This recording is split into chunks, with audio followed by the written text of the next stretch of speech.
Bismillahirrahmanirrahim. Assalamualaikum warahmatullahi wabarakatuh. Perkenalkan, nama saya Ezki Dwi Nugraha dengan nomor induk mahasiswa 5543201161. Hari ini saya akan menjelaskan tentang perang Ukraina dan Rusia terhadap perekonomian internasional demi memenuhi tugas mata kuliah ekonomi internasional. Oke, kali ini perang Ukraina dan Rusia terus berjalan sampai hari ini, di mana sangat berdampak pada perekonomian yang sekarang kita rasakan, entah itu dari impor gandum ataupun dari impor bahan bakar yang kita rasakan sekarang yang sangat melonjak tinggi. Berdasarkan kajian tengah tahun Institute for Development of Economic and Finance atau kita sering kenal dengan INDEF, perang Ukraina dan Rusia disinyalir berpengaruh sangat besar terhadap pemangkasan pertumbuhan ekonomi global.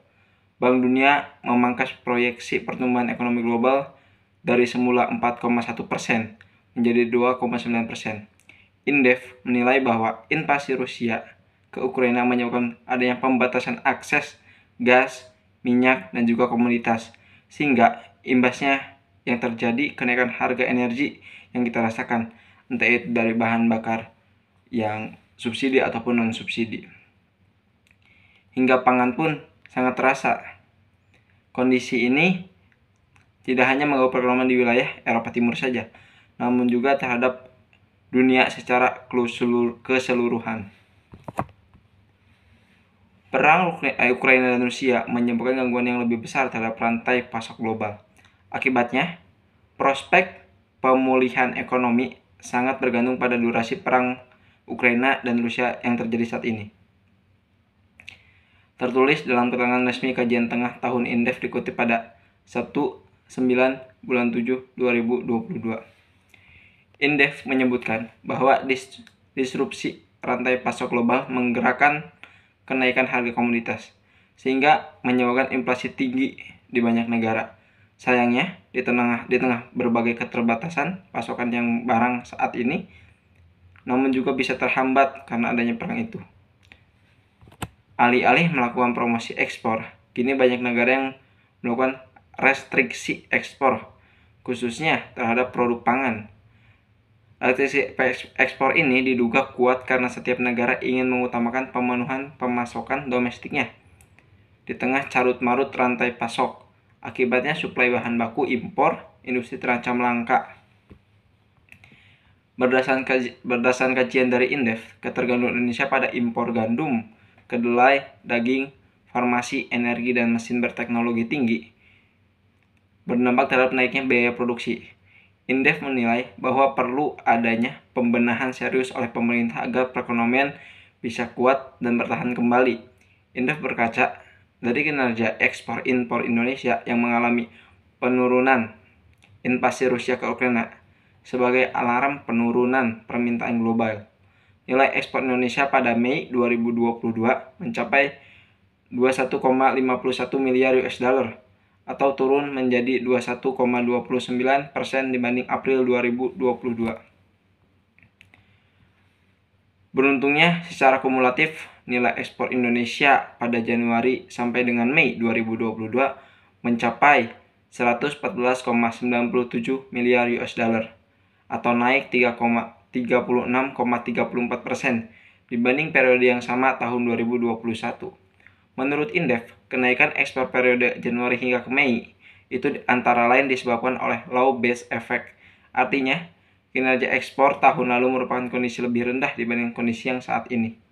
Oleh karena itu, penurunan kinerja ekspor di Mei 2022 perlu menjadi alarm kewaspadaan akan mulai penyusutan pemerintah global, tertulis dalam kajian INDEF.